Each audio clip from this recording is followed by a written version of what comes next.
A tale of greed, pride, and wisdom. Be content with what you have.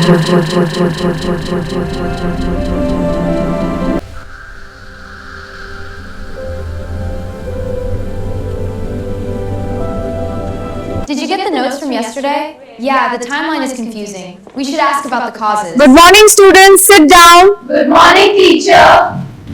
All right, let's begin our lesson. Be content with what you have. Do not let greed or pride control your decisions. Think wisely before giving up something valuable. ಗಮನವಿಟ್ಟು ಕೇಳಿ.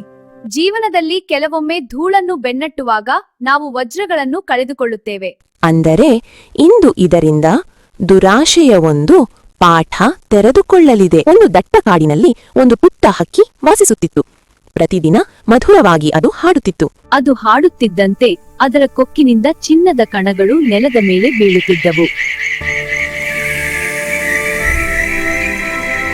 ಒಂದು ದಿನ ಬೆಳಿಗ್ಗೆ ಒಬ್ಬ Fowler ಇದನ್ನು ನೋಡಿ ಅವನು ತನಗೆ ತಾನೇ ಹೇಳಿಕೊಂಡನು, ಎಂತಹ ಅದೃಷ್ಟ, ನಾನದನ್ನು ಮನೆಗೆ ತೆಗೆದುಕೊಂಡು ಹೋಗ್ತೇನೆ.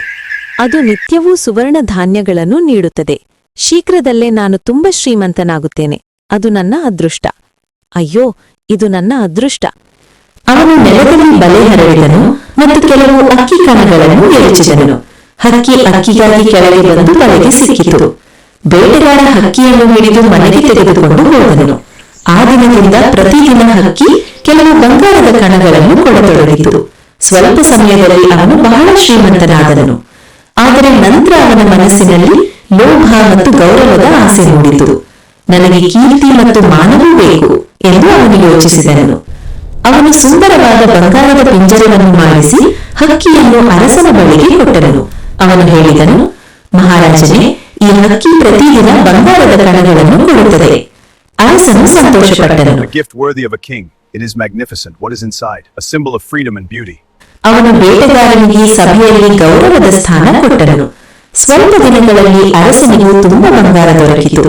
ಆದರೆ ಅವನು ಆ ಹಕ್ಕಿ ಮತ್ತು ಪಿಂಜರವನ್ನು ತನ್ನ ಪ್ರಿಯ ರಾಣಿಗೆ ಕೊಟ್ಟನು. My queen, a token of my devotion. It is magnificent, my king. I shall treasure it always. ರಾಣಿ ಹಕ್ಕಿಯನ್ನು ಬಿಡಿಸಿ ಸ್ವಾತಂತ್ರ್ಯ ನೀಡಿದಳು. ಆಕೆ ಬಂಗಾರದ ಪಿಂಜರವನ್ನು ಅರಮನೆಯ ಚಿನ್ನದ ಕಾರಿಗರಿಗೆ ಕೊಟ್ಟು ಹೇಳಿದಳು, ಈ ಪಿಂಜರದಿಂದ ನನಗೆ ಅತ್ಯಂತ ಸುಂದರವಾದ ಆಭರಣಗಳನ್ನು ಮಾಡಿ. ಹಕ್ಕಿ ಮತ್ತೆ ಕಾಡಿಗೆ ಹಾರಿ ಹೋಯಿತು. ಪ್ರತಿ ಬೆಳಿಗ್ಗೆ ಅದು 4 ಮೂರ್ಖರ ಹಾಡು ಹಾಡತೊಡಗಿತು.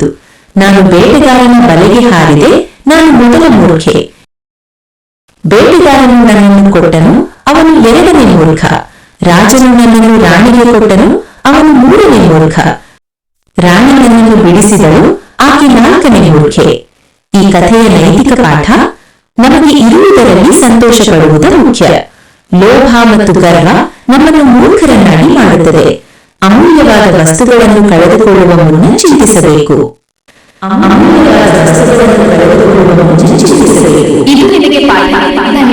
ಈ ವಿಡಿಯೋ ನಿಮಗೆ ಇಷ್ಟವಾದ್ರೆ ನಮ್ಮ ಚಾನೆಲ್ಗೆ ಸಬ್ಸ್ಕ್ರೈಬ್ ಮಾಡಿ, ಬೆಲ್ ಐಕಾನ್ ಒತ್ತಿ ಮತ್ತು ಇತರರ ಜೊತೆ ಹಂಚಿಕೊಳ್ಳಿ.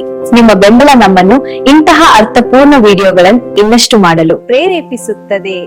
ಧನ್ಯವಾದಗಳು. ನಮಸ್ಕಾರ.